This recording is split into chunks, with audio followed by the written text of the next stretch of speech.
네, 저희 화요일은요, 이코노미 클럽이라고 경제 이슈에 대해서 조금 더 자세하게 들어보도록 하겠습니다. 오늘 첫 번째 순서 함께 해주실 분은 프레스티지 경영전략연구소의 반종민 소장님 모셨습니다. 소장님 안녕하세요. 네, 반갑습니다. 네. 네, 소장님 최근에 시장을 보니까 테마 종목들이 상당히 부각이 많이 되더라고요. 뭐 정치 테마 종목들도 있겠지만 그 외에도 뭐 양자라든지 실제 좀 실체가 있는 쪽으로도 테마가 쏠리는 모습들도 있던데 일단 최근에 움직인 테마 종목들 좀 같이 정리해 볼까요? 저는 한 2주치의 흐름들을 좀 체크를 해보니까 다양한 테마들이 많이 올라옵니다. 그래서 네. 여기에 대해서는 계속 좀 체크를 해봐야 되지 않을까라고 해서 첫 번째로는 이제 그 가상화폐 그리고 STO 시장에 굉장히 좀 강세를 보였었거든요. 네. 그러면서 지금 크게 부각을 받다가 이번 주 때는 좀 쉬어가는 흐름입니다. 그런데 계속 좀 지속될 가능성이 있지 않을까라고 보고 있고요. 뭐 특히 이제 뭐 그 폐렴과 관련된 이슈가 좀 있었다 보니까 그렇죠. 마이코 그 플라즈마에 대한 폐렴 확산이 좀 부각되고 있는데 이 이슈도 이번 주에 때는 약간 좀 줄어든 느낌이 맞아요. 있지 않나라고 네. 좀 말씀드릴 수 있을 것 같고 뭐 현지에서 뭐 소아과가 뭐 그 포화 상태다라고 얘기를 하긴 하는데 아직까지 정부의 입장에서는 그렇게 뭐 큰 부각은 없었다라는 말씀드리겠고요. 네. 그러면서 이제 진단 키트 관련된 기업들도 들어왔고 또한 이제 그 제약바이오 쪽의 수급도 같이 들어왔다라고 보시면 될 것 같습니다. 네. 그리고 이제 뭐 뜬금없이 갑자기 튀어나온 것이 그 7광급 탐사. 아, 네. 예, 저 깜짝 놀랐고요, 이거에 대해서. 그래서 22년 만에 그 재추진 소식들이 좀 나왔었는데, 저는 이게 가능성이 있는지 없는지 모르겠어요. 어쨌든 뭐 진행을 하는 것 때문에 대성 에너지가 좀 크게 상승을 했던 이력이 있고, 그렇죠. 최근에는 이제 정치 테마주도 부각을 받았었고, 요소수 관련된 내용도 나왔었고, 해킹 네. 관련된 내용도 나왔는데, 어제는 또 양자암호도 나왔습니다. 맞죠. 그래서 여기서 또 재밌는 장면들이 뭐냐면 정치 테마주는 정말 저는 좀 이해가 가지 않는다라는 말씀을 먼저 드리겠고요. 최근에 이제 뭐 배우 이정재님 관련된 테마주라고도 좀 불릴 수 있긴 네. 있는데, 그만큼 지금 국내 증시가 테마로서 사이클이 좀 빨리 돌아간다라고 좀 보시면 될 것 같습니다. 속도가 좀 굉장히 빨리 테마 종목들이 지나가고 있는 것 같은데 그럼 이런 시장 모습이 좀 지속될까요? 올해 연말까지 좀 테마에 대한 내용들이 좀 나올 것 같은데, 여기서 지금 제일 중요한 것은 뭐냐면은, 보유 종목을 만약에 이제 급등을 하게 된다 한다면, 저는 좀 차익 실현이 좀 필요하지 않을까라고 좀 생각이 들고 있고요. 네. 어떤 테마가 어떻게 흘러갈지 모릅니다. 심지어는 지금은 저는 정치 테마주에서 뭐 누구 테마주다, 이거에 대해서 언급하는 걸 별로 좋아하진 않는데요. 네. 최근에 또 다른 이제 그 또 내용들이 나와주다 그쵸. 보니까, 이러한 내용들이 계속 나올 가능성이 높고 이게 좀 정치적으로 좀 얘기를 드릴지 모르겠지만은 그게 이제 여당과 야당이 있다 한다면은 그쵸. 거기에서 지금 또 새로운 신당 창당 관련된 얘기들이 또 나와주고 있다 보니까 정치 테마주에 따른 이슈는 내년에도 계속되지 않을까라고 좀 보고 있고요. 그리고 지금 보유 종목 급등 시 이제 차익 실현에 대한 얘기를 좀 말씀드리는 게 뭐냐면은 이 테마가 계속 좀 일시적으로 오래 갈지 안 갈지는 아직까지 좀 체크하기가 어렵습니다. 네. 그러다 보니까 이 점을 좀 보셔야 될 것 같고 또 추가적으로 지금 대주주 양도세에 따른 이슈도 지금 나와주고 그쵸. 있거든요. 네. 그러다 보니까는 저번 주 금요일입니다. 저번 주 금요일 오후 때 대주주 양도세에 대해서 10억에서 30억으로 좀 상향에 대한 얘기들이 나오면서 일제히 갑자기 그 반도체와 2차전지 관련된 종목들이 그 오후 때부터 상승을 했거든요. 네. 그러면서 약간은 지금 그 증시의 흐름들이 약간 살짝 바뀌었습니다. 그렇기 때문에 마이코 플라즈마 폐렴이든 그 관련해 기존에 부각받았던 테마주들은 오히려 지금 조정세가 나오고 있고 네. 그 일반적으로 한 번씩은 지금 순환매가 약간 들기는 하지만은 지금은 그 새로운 테마를 통해서 부각받는 시점이다 보니까 이 점을 좀 참고를 하셔야 될 것 같고요. 지금 이러한 상황들을 봤을 때는 적극적인 투자를 하는 시점을 봤을 때 일단은 테마에 대해서는 뭐 주식에 대해서 뭐 투자를 하지 말라 저는 그렇지는 않습니다. 그래서 그 테마에 적절하게 접근을 해서 뭐 투자가 이루어진다 하면은 그것도 수익이고 그러다 보니까는 그렇게 나쁘다고 생각이 들지 않는데 네. 그렇다 하더라도 뭐 공격적으로 투자를 하거나 뭐 내년에 뭐 그래도 기대감을 갖고 투자를 하는 시점을 봤을 때는 대주주 양도세가 이게 이슈가 안 나와준다 하면 네. 나와주지 않는다 한다면은 오히려 연말 마지막 때나 마지막 거래일 때나 아니면 내년 초 때 거래일을 잡고 진행을 하셔도 늦지는 않을 것 같습니다. 그래서 너무 무리하게 투자하기보다는 좀 적은 비중으로 투자를 좀 많이 하시는 게 좋지 않을까라는 말씀드립니다. 네, 일단 이용은 하는 건 좋지만 너무 강한 이용보다는 지금은 살짝 좀 테마주 장세가 시간도 속도도 너무 빠르고요. 약간 좀 지나가는 모습들도 기록을 하고 있으니까요. 조심스러운 스텝을 좀 밟으시면 될 것 같습니다. 그리고 지난달부터요. 이 하반기 신규 상장 종목들이 좀 급등이 나오고 사실 오늘 따따블 2호가 탄생을 했어요. LS 머티리얼 머티리얼즈가 오늘 달성을 했었는데 이 부분은 좀 어떻게 보실까요? 이게 지금 제일 많은 좀 궁금증이 있을 것 같아요. 그래서 이게 지금 전체적으로 신규 상장주에 대한 패턴을 봤을 때 뭐 하반기 때 오르네 뭐 이런 내용들은 예전부터 좀 어느 정도 나와 있기는 한데 실질적으로 진짜 제대로 부각받는 시기는 내년 2월에서 3월 달 때 많이 부각을 받습니다. 근데 네.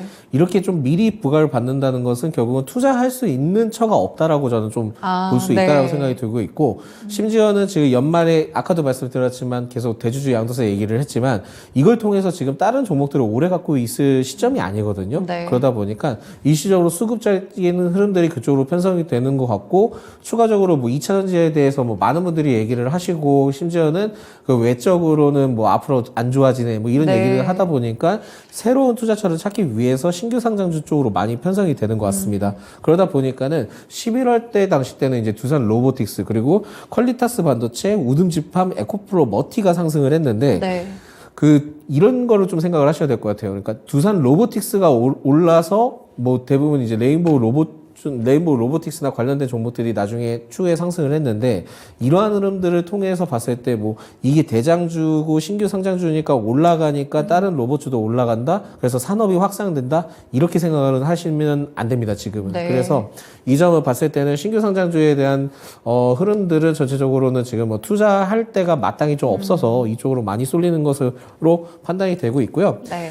KNX 그러니까 따따상 1호를 기록을 했는데 오늘 그 LS 머티리얼즈 이 내용도 지금 나와주고 있습니다. 그래서 공모가 대비 그 주가가 이렇게 오르는 것에 대해서는 신규 접근을 바로 하시기보다는 일단은 뭐 내일 정도 때는 LS 머티리얼즈도 한 번 더 상승을 하게 된다면 그때는 좀 차익 실현을 하시는 게 좋지 않을까라는 말씀 드리겠고요. 네. 특히 이렇게 신규 상장주의 경우에는 결국은 접근을 하실 때는 공모가도 당연히 보셔야 되고 보호 예수 해제 그리고 투자 설명서를 반드시 좀 확인을 그렇죠. 하시고 네. 관점을 두셔야 될 것 같습니다. 그래서 지금은 이러한 그 신규 상장주가 최근에 이제 좋았던 흐름들은 변동성 확대에 따른 트레이딩 관점으로 수급 쏠림 현상을 좀 보인 것이기 때문에 저는 굉장히 좀 긍정적이지는 않다. 그렇지만은 지금 현재 시점에 대해서 어느 정도 좀 시기가 지나고 내년 2월, 3월 때 좀 그 전에 잠잠해졌을 때는 재투자를 좀 해볼 수 있는 기회가 되지 않을까라는 말씀드립니다.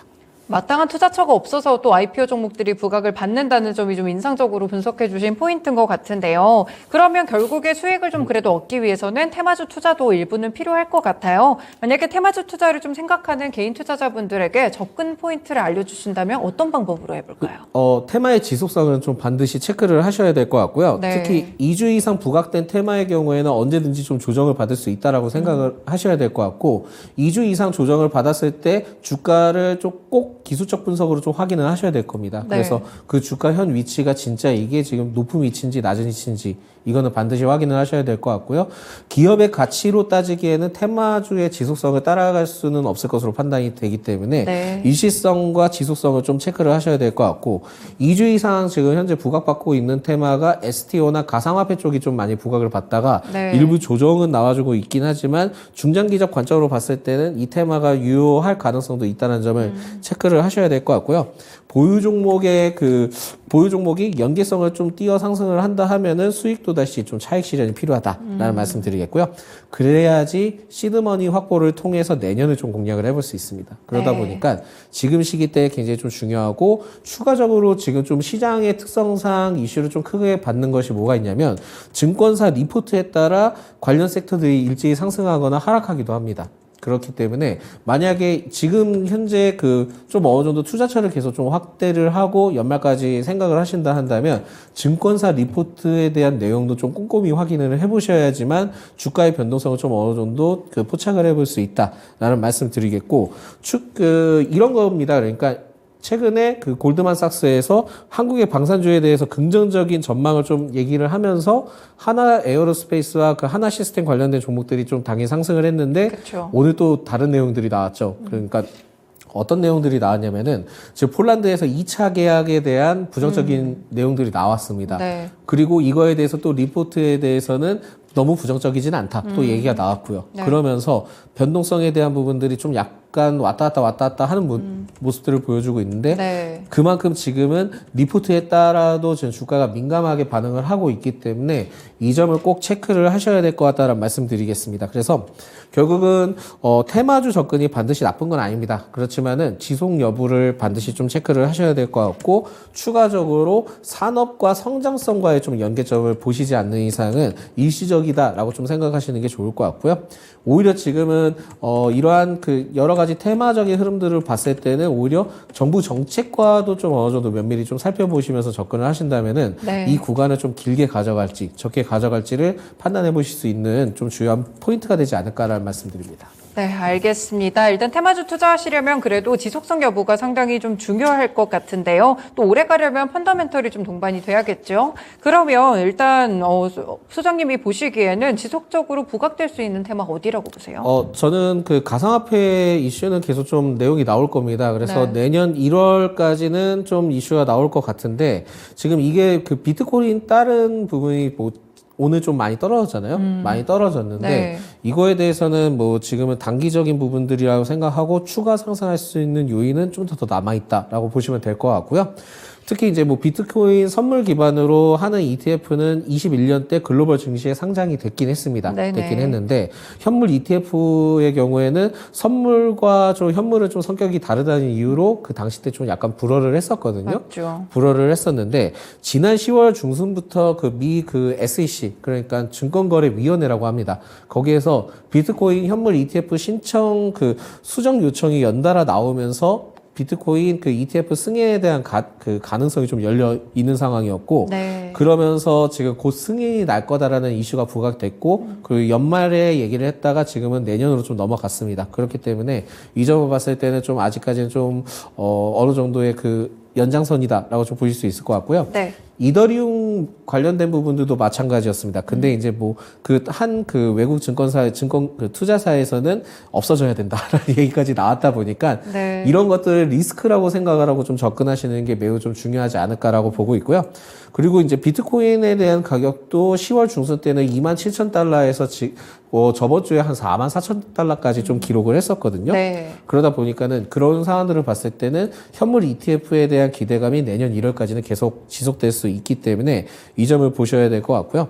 뭐 향간에 뭐 5만 달러, 뭐 10만 달러 예측을 하지만은 아직까지는 좀 시기상조다. 다만 현물 ETF가 승인이 된다 한다면 충분히 가능성 있는 얘기다 보니까 오히려 지금은 조정이 나왔을 때 적은 비중으로는 좀 기대를 해보면서 접근을 해볼 수 있지 않을까라는 말씀드리겠고 네. STO의 경우에는 저도 좀 관심을 갖고 있습니다. 그래서 토큰 증권이라고 하는데 최근에 이제 한국거래소를 통해서 좀 얘기가 나온 것이 토큰 그 유통시장 개설을 위해서 금융위에 혁신금융 서비스로 좀 지정 신청을 한 것이 있었거든요. 네. 그러다 보니까 연내 거래가 좀 가능하다라는 내용들이 나오면서 일제히 좀 크게 부각을 받고 있지만은 여전히 지금 이거에 대해서는 좀 더 지켜봐야 되겠지만 상승할 수 있는 기대감이 크지 않나 보고 있고요.